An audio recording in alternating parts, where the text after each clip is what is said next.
This is a conversation for when we are no longer out in the open. In Martinez, where Evrart and Edgar Clare have ears everywhere.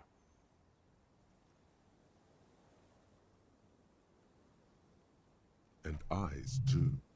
Your return from the island must not have gone unnoticed.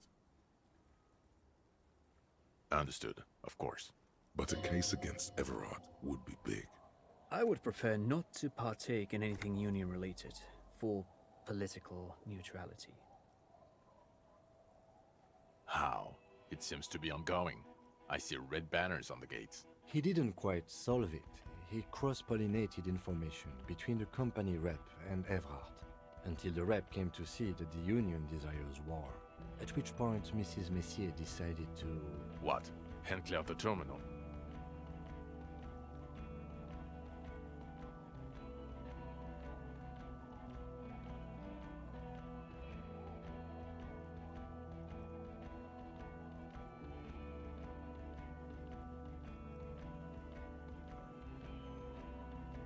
Sounds like you got played, Harry. Because you were off your tits on Al Ghul. It doesn't matter how we know about Al Ghul. What matters is, you're Everard Clare's peony now. Just as I said.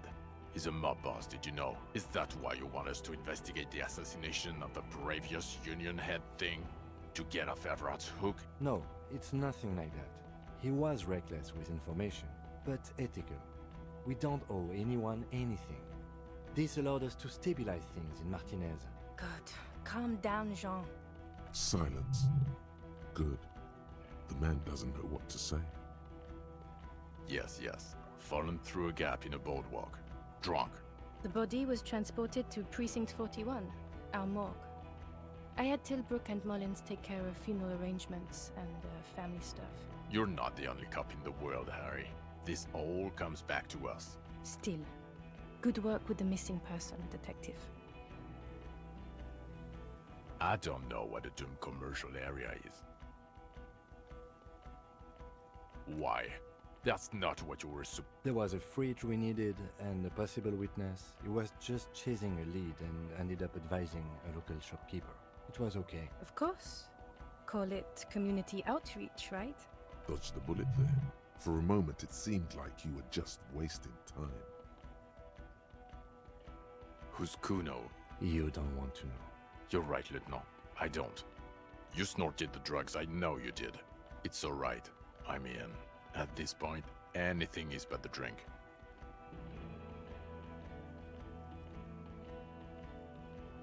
Lilianovich. Of course, excuse me, I just thought it was noteworthy.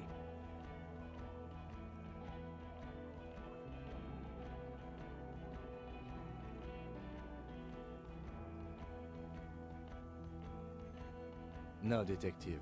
We have a motive.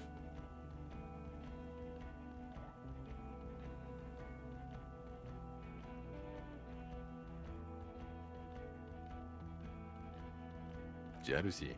A strange. Also, It's a clean win. Oh, it's way more than that.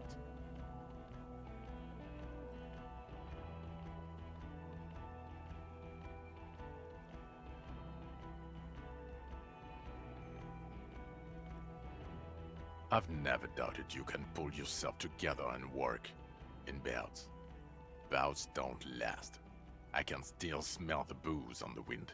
God damn it. It is bad. Even you can smell it. I don't want to, but you discovered a new species and solved the murder. So I have to. Jude. Honestly, anything that ends this trial is okay with me. Agreed. The public relations potential of this is too valuable to let go. Okay. We have vehicles in the square, and the perpetrator needs to be taken into custody. Let's go. The man looks westward, impatiently, jingling his car keys in his pocket. Who are you? You're a gym teacher, Harry. Well, obviously you're not a gym teacher anymore, but... Before you were a cop, you were a gym teacher in Coron. It's getting really cold outside. Should we maybe...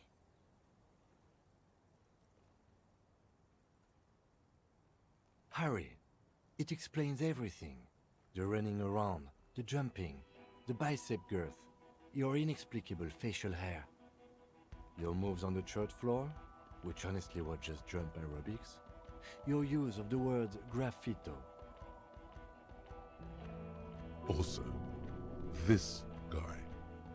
Just everything about this guy. And this guy, too.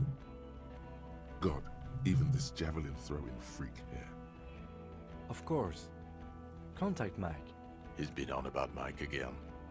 I hate that guy.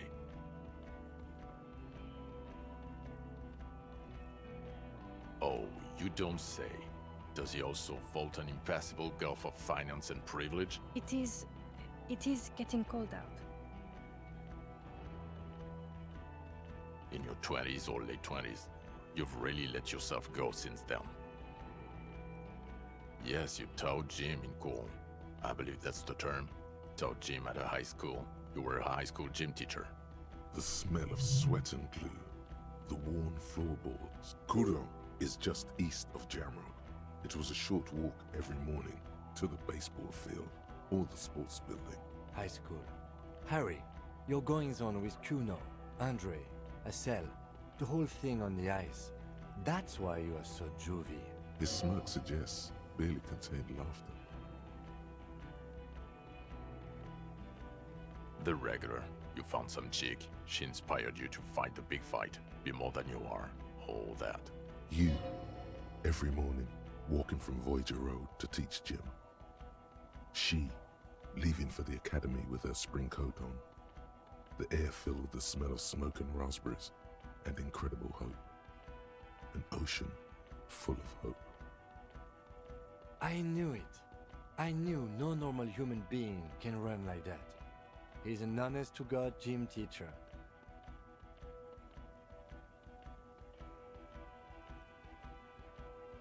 It's not a mystery. Some chick fucked you over.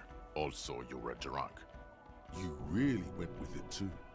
Really maximized the damage. Dubois? It was Dora Engelund, I think. You've said her name, but you weren't married. You were engaged. No one is married anymore. This is Revachol. God, I don't know. 6 years ago, she was way before my time.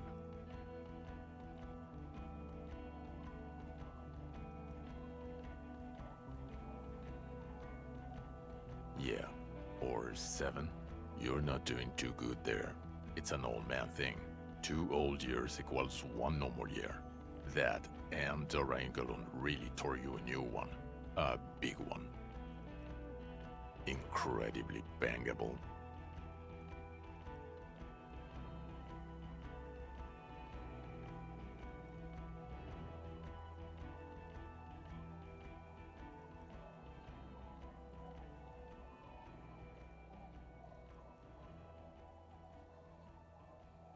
She was incredibly fuckable. A beautiful bourgeois woman. Wayfish. Like a Welkin, basically. Snow Welkin. Blonde Welkin. Pain Welkin. I've only seen a picture, but it's obvious you formed a real spiritual connection with how pretty she was. One you never recuperated from. Look, the sun is going down. It's time to go home. I think she taught in the Académie des Arts, east of the river. Way east. Hard to say which came first, the middle-class chick or the drink. Egg and the chicken kind of thing. My point is, you need to see a psychiatrist about this shit. Not a psychologist. Several degrees harder. Is there something harder than a psychiatrist? A forensic psychiatrist? Go talk to that. In other words, he's heard enough about this. No. You're too unstable to work for a mob boss. You're suicidal, Harry. No mob boss would take you. I assure you, I wouldn't consult for a corrupt unit. He would immediately backpedal out of it. Us? We're the bloody murder station, haven't you heard? We're the bad guys. No one likes us. That's not true. Jamrock is too big for one precinct. You're just understaffed, and everyone respects the 41st. You have Captain Price. Thank you, Lieutenant. You're being kind. It is an understaffed station and the district is too big, which is why we need to... Get back to it. We left Torsen and McLean to run the sea wing. It's not good. Mac the Torso Torsen and Chester McLean. They're not fit to run a wing. Believe me. Things are shaky as it is. They are damn iconic though, Torsen and McLean. Yeah, not like us. Two clinically depressed old men. Where's the contrast here? We are garbage.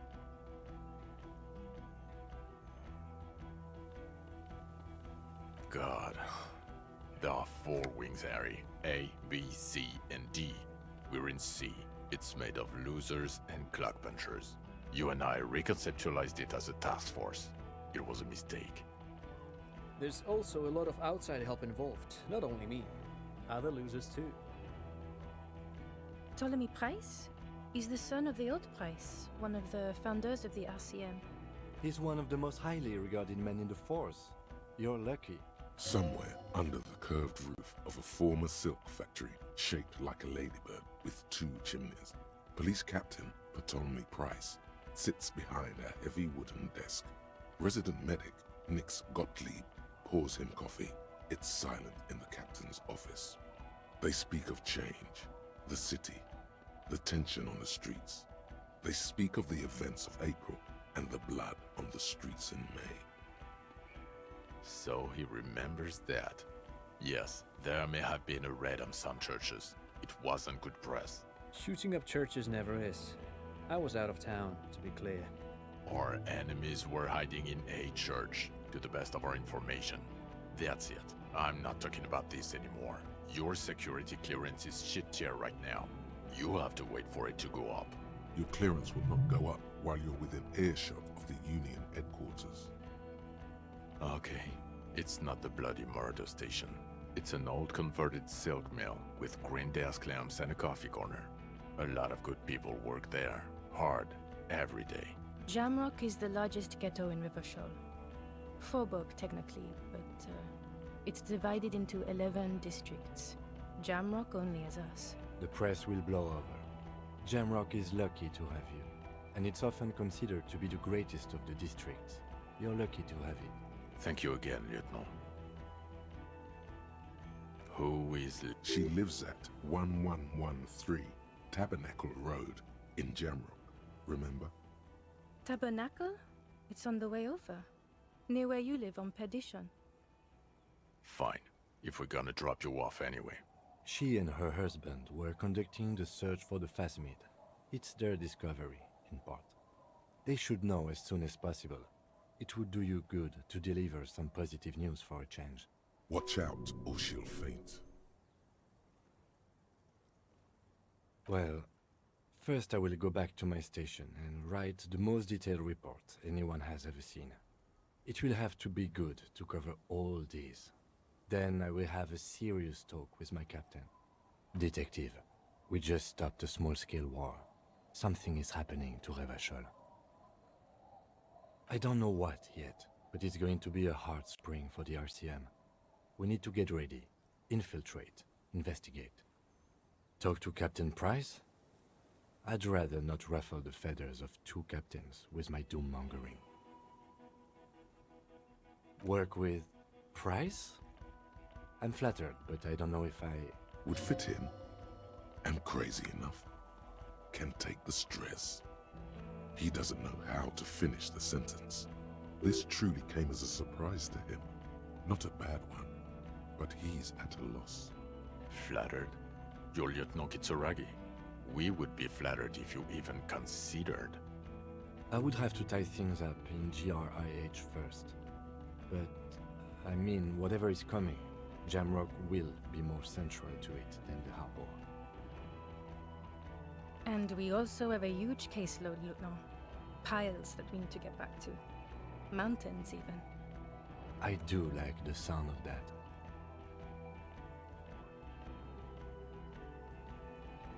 He's really considering it.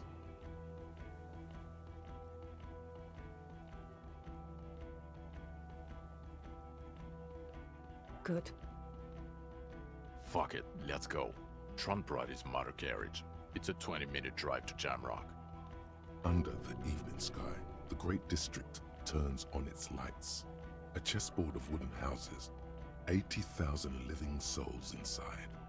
Fire traps as far as the eye can see, from Main Street to Precinct 41 atop the motorway, to Boogie Street, forking into the snow-swept horizon. You close your eyes and hear the dogs bark. A lone woman sits by a factory window, dreaming of meteorite strikes. On Rue de Saint-Jérôme, a square bullet slides into a square-shaped chamber. In Old South, a man without eyelids smiles. Spring has come. It's time. Torsen? Yes. McLean? Yes. Heidelstein? No. Vicmere? Yes. Dubois? Of course. Really? Nick Gottlieb looks up from the list. I hear he's unstable. You say that like it's a bad thing. Captain Potomley Price gestures with a ballpoint pen. It's dim in his office, and the curtains are drawn. Harry's our man. He'll pull through. When he does, he'll side with the people. Understood. Gottlieb returns to the list. Minnow? Of course. Wonderful. Then can we please just go back to Jamrock now?